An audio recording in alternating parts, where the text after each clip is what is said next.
Hello, I'm Dennis Quaid. Advancements in technology have revolutionized the way we conduct business. Today, the quest for faster and more efficient mediums is leading to even greater technological advancements, as we're about to discover. Rural telcos struggle to provide affordable internet because of the high costs of construction, labor, and the supplies that it takes to bring updated infrastructure to rural homes. We need to have as much fiber to the home as possible. It's costly, and it's not going to be available in every location, but to the greatest extent possible, we should be putting fiber out because it's scalable. And you can scale your network. It's going to cost money to do so. And operating and maintaining that network is necessary. But whatever this future definition of broadband is, and whatever those applications and services that people want and will be using, if you have a fiber-based network that gets fiber to as many people as possible farther out into the network, I think it's going to be much better for the customer experience and put us well on our way to hopefully closing the digital divide. Down here in New Mexico, the challenges are the terrain, the soil types, conditions, and so our options are aerial, attaching to the power electric company's poles, or possibly going underground, and the cost to do that is tremendous. It can range from anywhere from $5 a foot to $200 a foot. The other real issues we have is a lot of the federal land, the surveys they require, the environmental reports. That access to the right-of-way is hard to get at times.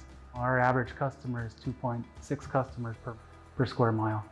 And to plow cable to a customer, 1 a mile or 2 a mile, is quite costly when the cost is anywhere from $50,000 to $75,000 a mile. There's different grant programs coming out, and the support is based on the number of access lines. Tularosa in 2014 had little over 5,000 access lines, and today we have about 2,800. So, the support that we've been getting from the New Mexico USF has gone down over the years, and there is no support for broadband on New Mexico state side. Without the legislative help, it's hard to get that done. We have a chance to build a better infrastructure for future generations as a key resource in order to provide high-speed internet to rural America. Policymakers in Washington, D.C. have come to the realization of everybody needs to have access. We've talked about it from a policy standpoint, but now they've actually really put money to the issue to try to connect all the folks throughout rural America who don't have access to broadband or good high-speed quality broadband. So there is money in the C.A.R.E.S Act for broadband deployment, for adoption, the Consolidated Appropriations Act to also continue to address this issue. The American Rescue Plan had money in it as well. And that would allow states and localities to, through the Treasury Department's capital projects, to also build broadband further out than it has been. And more recently with the Infrastructure Investment and Jobs Act, we call it the IIJA, there's a lot of money in there for NTIA, National Telecommunications and Information Administration, to award grants to states for broadband deployment, along with the Federal Communications Commission getting additional money to help people to be able to afford the cost of getting service.